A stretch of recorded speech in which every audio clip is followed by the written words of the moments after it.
What's up, Nerdyverse? I'm Daddy Louie, and in this video, we're taking a look at a game called Naruto Ninja Arena. So stick around.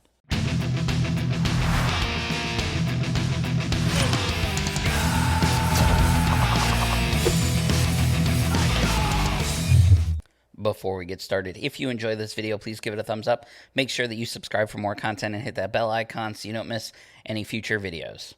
Naruto Ninja Arena is the latest and greatest upcoming game from Japanime Games. It is, as of the recording of this video, available for pre-order on the developer's website. Links, of course, to everything in the description below. This game is for 2 to 6 players. It is for ages 10 and up and takes around 15 minutes to play. This game uses a new roll and clash system. This is the first ever game to use that. And as you'll see later in the video, this system could easily be used in future games, allowing for some pretty cool anime crossover action here. So in this game, players will play as a Naruto character. There are 10 in total in this game currently. And players play simultaneously rolling dice, trying to trigger attacks, and their ultimate power ability, which will then deal damage. Of course, the last player standing will be crowned the winner. But is it good? Well, if you join me on the table, let's check it out. All right, so here's everything that comes in the base game here. Let's just get the obvious out of the way. The art here is fantastic.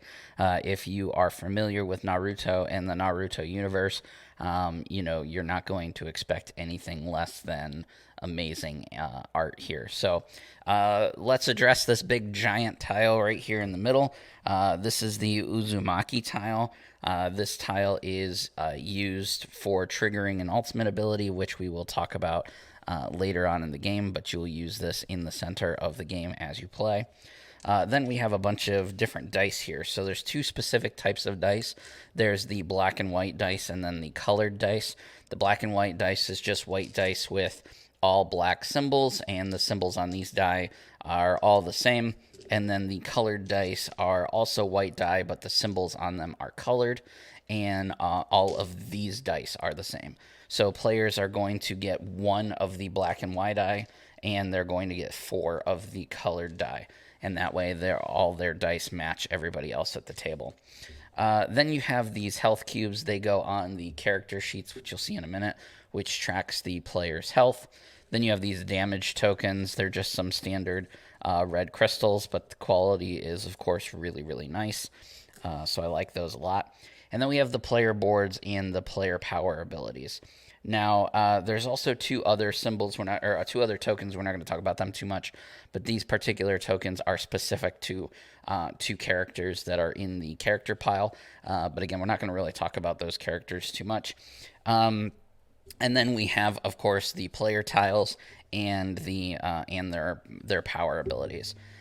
So I just wanted to show really quickly which 10 characters are included so that you are aware of who you're getting. So, of course, we have Naruto and Sasuke.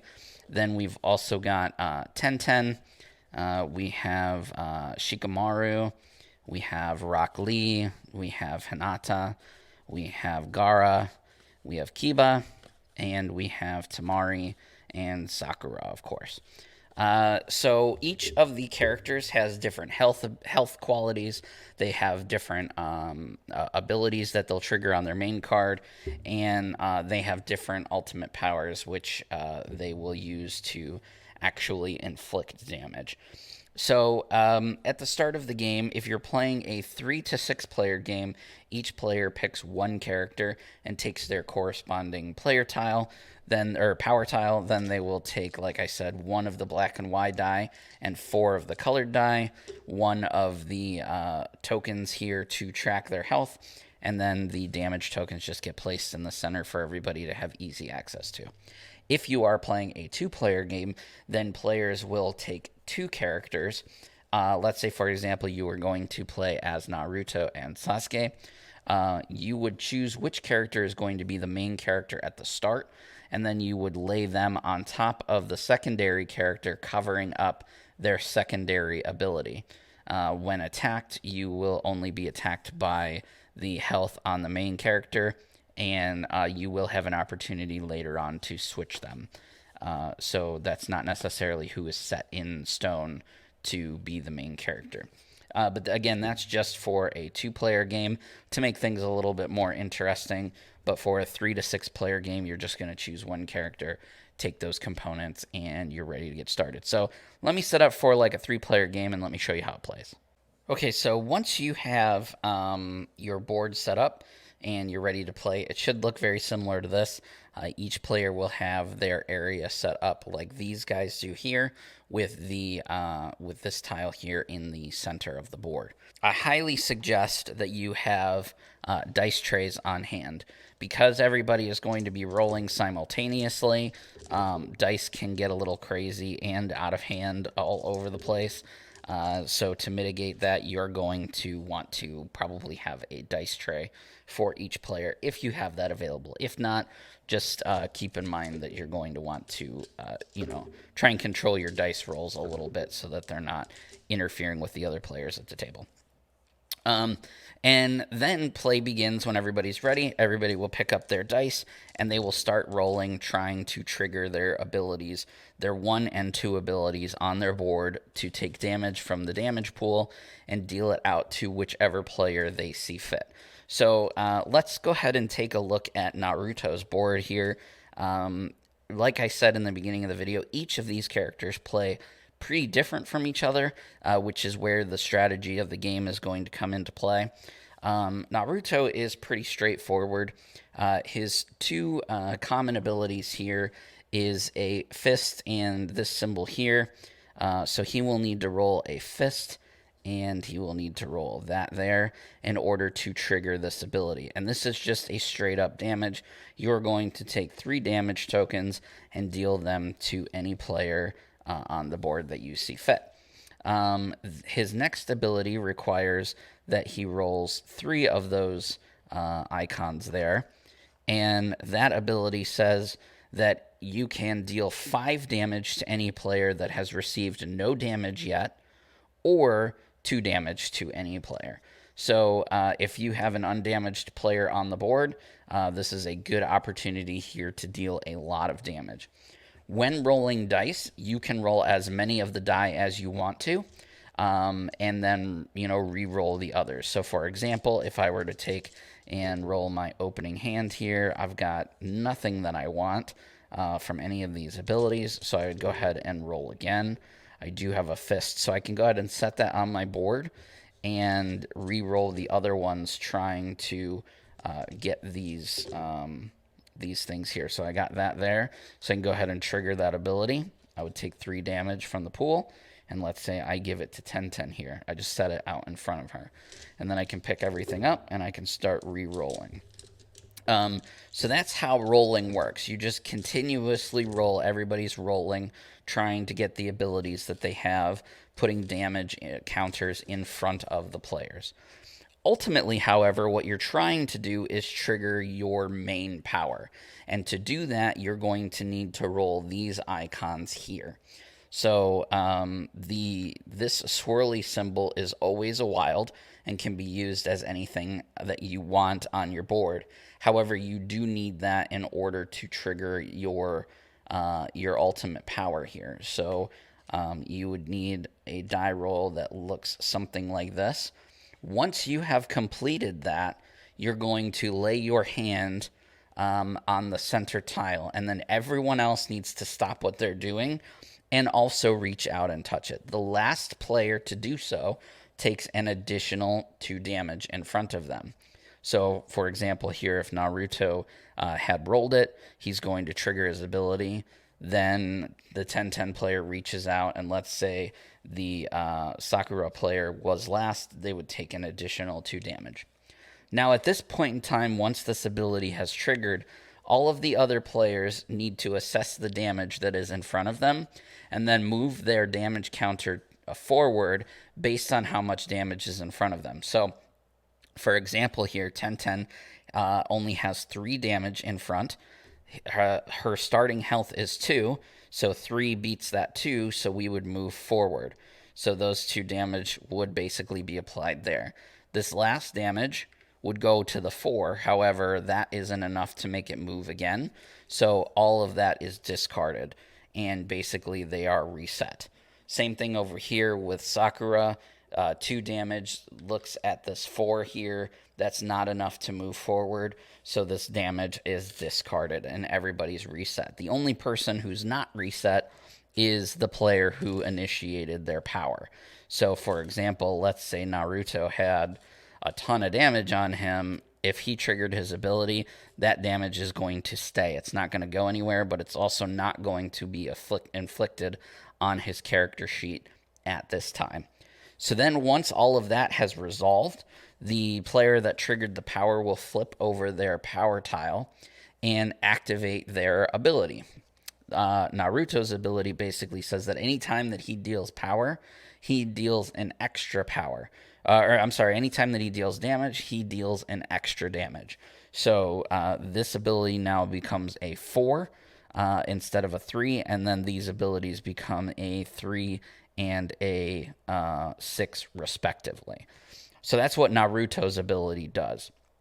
And if there was another player at the table that had their power already showing, for example, let's say 1010 had won the previous round, if you will, and their power was showing, at this time they would flip their power back over to the normal side. Only one person's power can be activated at a time, if that kind of makes sense. And then play continues again. And you're basically continuously trying to do this, trying to ultimately trigger your main power ability, but also inflicting damage onto the opposing players, which will then get put onto their player card once you have triggered your power.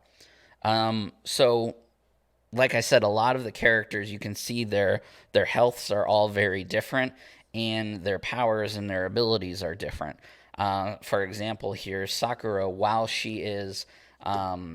her power is showing, all of her damage tiles, or all of her damage spots, must be 10 or higher. So the next time she's dealt damage, basically, she'll have to take more damage in order to be inflicted on her health track. Whereas 1010, while ever her power is showing, nothing crazy happens. However, when she loses her power, so when another player at the board activates their power, she can deal 4 damage to each player on each side of her. So, for example, let's say her ability was activated last time, and now Naruto activates his.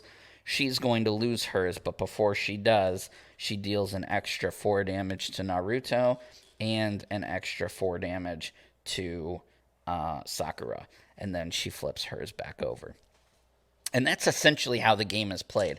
It's a very wild, fast-paced, frantic, rolling your dice as quickly as possible. You've got to make decisions as to whether or not you are going to trigger, these abilities. If you're going to try and save your die for your powers, that's a pretty good roll right there. I got 3 of the 2. That actually is 1 more. So now I would just frantically be rolling this, looking for that. There it is. And I trigger and go. So that's essentially how the game is played. There is one more thing that we need to talk about, and that's what happens when you get KO'd. The first time that you get KO'd, you're not necessarily out of the game. You flip your board over and you go into what's known as this KO state. And you can actually bring yourself back if you trigger, again, your ultimate combo. So while you are KO'd, people cannot deal damage to you, and you're essentially trying to trigger that ultimate power again. And when you do, same thing applies. You would reach your hand out. Everybody else would do that. Last player to do so takes an additional 2 damage. And then if this is the first time that you've done that, you basically get to flip your character back over, placing your cube on the last marker in the hopes of trying to win while you are, in that state. However, if you do get KO'd a second time, you are then completely out of the game. Play works exactly like that over and over again until only one player is left standing. And a two-player game is almost exactly the same way. However, you are going to be playing as two characters as opposed to just one. So you would set it up like this, laying your main character on top of your secondary character, covering up their second ability, which now gives you access to 3 regular abilities and a power. So again, you're going to be doing exactly the same thing. You're going to be frantically, rolling dice against each other, trying to trigger abilities to deal damage, and also trying to trigger your ultimate power. Once you have triggered your ultimate power and inflict damage on your opposing character, you're always going to attack their main character, whoever's on top. And once the damage has been inflicted, your opponent has the opportunity then to switch to their secondary character as their main character. So, for example, let's say that 1010 here had, we'll say, 6 damage on her. And she then, the ultimate power gets triggered. And she would then take 2 damage from the 2, which moves it over.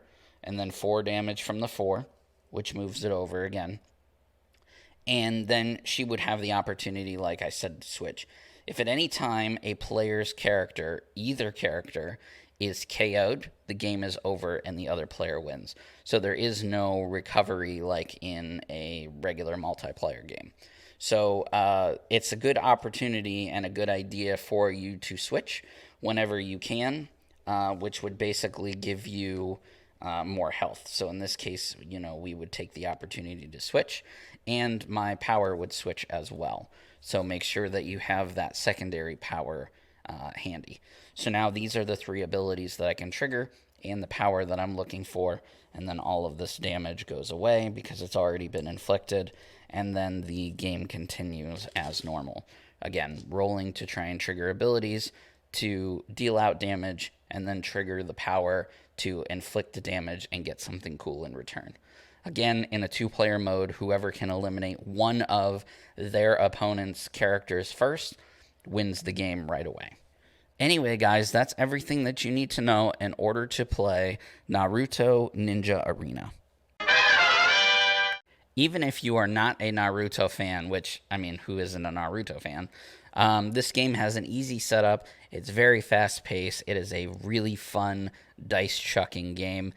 There's a lot of strategy built in, especially in a 2-player game when you are trying to figure out the teams and the way that the different abilities will interact with the other characters in the game. But there's even a lot of strategy built into the multiplayer game with knowing your abilities, knowing the abilities of your opponent, taking out those that are most threatening to you first in order for you to seal yourself a victory. Japanime Games has a really interesting and fun pre-order campaign going on right now on their website.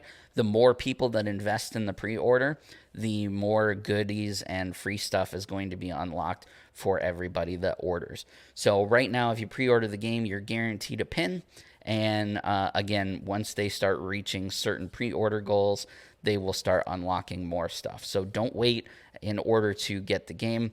The pre-order campaign is only going on for a few more weeks, and then we will finally be able to get this game out into the players' hands. Anyway, I want to thank Japanime Games, as always, for letting me check this out. I think you guys will really like it as much as we did, and let me know what you guys think down in the comment section below. If you want to see more from the Circle of Nerds, make sure that you go ahead and check out all our social media. We have Facebook, Twitter, Instagram, TikTok, all at Circle of Nerds. We also have a brand new podcast coming out very, very soon called The Krusty Cantina. So definitely make sure you check that out. That'll be right here on YouTube as well as anywhere that you enjoy listening to podcasts. And for some exclusive content, go and check out our Patreon at patreon.com/Circle of Nerds. Anyway, gang, that's all from me. I'll see you in the next video.